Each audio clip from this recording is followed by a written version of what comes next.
نو په دین اسلام کې ستاسو په علم کې به وي چې دغه دوه اخترې دي، یو عید الفطر او یو عید الاضحی. یو بل اختر مناویږي چې هغه شیعګان حضرات مناوي. په دنیا کې دوه مذهبي فرقې دي غټې غټې، یو اهل تشیع او یو اهل سنت والجماعت. اهل سنت والجماعت ځان له نظریه د دې په حوالې سره، د دې اختر په حوالې سره، او د اهل تشیع چې کوم شیعګان دي نو د هغو د دې اختر په حوالې سره ځان له یو نظریه ده، ځان له یو سوچ فکر لري. نو غواړم چې تاسو په دغه خبره باندې ځان پوه کړئ. عید غدیر دا په اصل کې رسول الله صلی الله علیه وسلم چې کله په 18 ذوالحجه باندې په 10 هجري کې کله حج وکړو، حجة الوداع چې ورته ویلی کېږي، او بیا رسول الله صلی الله علیه وسلم د مکې مکرمې نه راووتو، مدینې منورې ته روانو. نو د دغه مکې او مدینې په درمیان کې یو علاقه ده چې هغې ته غدیر خوم ویلی کېږي. په دغه علاقه کې په دغه مقام باندې رسول الله صلی الله علیه وسلم یو مشهوره خطبه کړې وه چې هغې ته خطبة الوداع ویلی کېږي، او دغه حج ته چې کوم دی نو حجة الوداع ویلی کېږي. به هر حال په دغه خطبه کې رسول الله صلی الله علیه وسلم د دنیا نه د تلو هغه خپل د وصال اشارې کړې وې، کنایات بیان کړي وو، او یو څو ضروري خبرې رسول الله صلی الله علیه وسلم نور یې هم کړې وې. یوه خبره په هغې کې دا وه چې الیوم اکملت لکم دینکم واتممت علیکم نعمتي ورضیت لکم الاسلام دینا، چې ستاسو دپاره ستاسو دین چې کوم دی هغه مکمل کړلی شو، او د دغه دین نوم چې کوم دی نو هغه اسلام دی، یعنې دین اسلام. او په دغه ورځ باندې نبی علیه صلات وسلام یوه بله خبره هم کړې وه چې من کنت مولاه فعلی مولاه، د چا چې زه مولا یمه، یعنې دوست یمه، ملګری یمه، مشر یمه، آقا یمه، د هغه خلکو مولا، دوست او مشر او آقا دا علي رضی الله عنه هم دی. نو د دغه ځای نه اوس شیعګان حضرات دا دلیل نیسي چې علي رضی الله عنه دا د پیغمبر علیه صلات وسلام بلا واسطه جانشین او خلیفه دی، ځکه چې وایي نبی علیه صلات وسلام په خپله د دې خبرې اعلان کړی دی. دا د شیعګانو نظریه د دې خبرې په حوالې سره. خو د اهل سنت والجماعت نظریه مختلفه ده. هغه وایي چې یو خبره خو اولنۍ دا ده چې په اسلام کې صرف دوه اخترې دي، یو عید الفطر ورته ویلی کېږي او یو ته عید الاضحی ویلی کېږي چې مسلمانان یې مناوي او په هغې کې خوشحالیانې کوي او مخصوص عبادتونه کوي په دغه ورځو باندې. د دغې نه علاوه نور اخترونه نشته دي، ټیک شوله که نه؟ او کم شیعګان چې د دغې نه د علي رضی الله عنه د خلافت ثابتوي بلا واسطه، چې علي رضی الله عنه چې کوم دی رسول الله صلی الله علیه وسلم بلا واسطه خلیفه دی او جانشین دی، چې ګنې پیغمبر علیه صلات وسلام د دغه خبر نه دا مطلب و.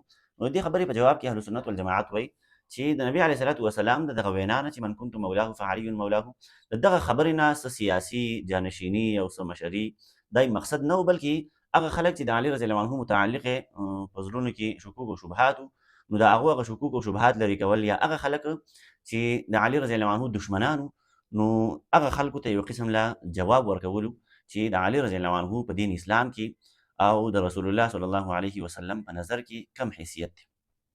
اوس دغه کار په 18 ذوالحجه باندې شوی و. اوس دا کار شروع کړی چا دی؟ ټیک شوله که نه؟ دا کوم اختر چې اوس مناویږي هغه ورځ باندې خو دغه خبره وشوله، او د هغې نه پس بیا چا دغه اختر نه دي مناو کړي. ټیک شوله؟ ډېر صدۍ پکې تېرې شوې. 351 هجري چې کله راله، نو بیا د دې شیعګانو یو حکمرانو په بغداد کې چې معز الدوله یا معز الدین الدوله ورته ویلی کېږي، هغه سړي د دې اختر چې کوم دی نو ابتدا وکړله، شروع وکړله، او د هغه ورځې نه بیا شیعګانو چې کوم دی دغه اختر مناوهل شروع کړل. که چېرته دا صحیح کار وی نو د نبي علیه صلات وسلام 4 خلفا تېر شوي دي، د خلفای راشدینو هغه خپل دور تېر شوی دی، په کار چې په هغې کې شوي وي، د هغې نه پس ډېره موده تېره شوې وه، چا لا د دغه خبرې اعلان نه و کړی چې یاره په دین اسلام کې یو بل اختر هم دی او دا به مناویږي، او دا نه چې په دغې باندې به خوشحالیانې کېږي. نه چې نه، 300 کاله وشو، د هغې نه پس یو حکمران راپاڅېدو او هغه خبره په دلیل کې راونیودله چې کوم نبي علیه صلات وسلام فرمایلې وه چې من کنت مولاه فعلی مولاه، هغه خبره په دلیل کې راونیودله، او د دغې وجې نه د علي رضی الله عنه په اعزاز کې یو بل اختر چې کوم دی هغه په دین اسلام کې وردن نه کړو. نو زه وایم چې دا دلیل زموږ لپاره نشي ګرځېدلی، ځکه زموږ لپاره قرآن مجید د ټولو نه غټ حجت او دلیل دی. بیا د رسول الله صلی الله علیه وسلم دور، د رسول الله علیه صلات وسلام اقوال او افعال او د خلفای راشدینو په وخت کې چې کوم کارونه شوي دي په هغې باندې صحابه کرام اجماع شوې ده.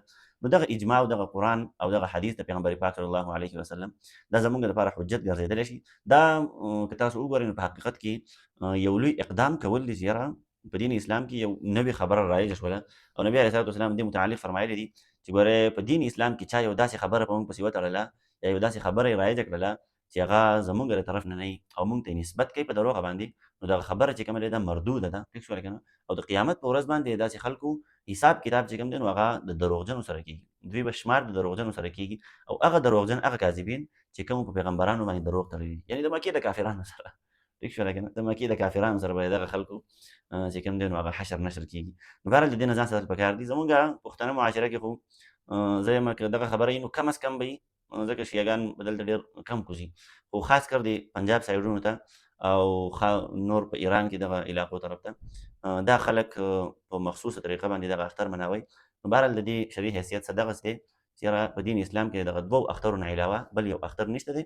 دا بس شیعهګانو د ځان نه یو خبر رایجه کړې ده، د هغوی خپله یو نظریه عقیده ده. بهرحال مونږ یې ورسره نه منو، نه مونږ په دغې باندې عمل کوو، نه مونږ په خپله مناوو. که هغوی مناوئ د هغوی خپله خوښه ده. السلام علیکم.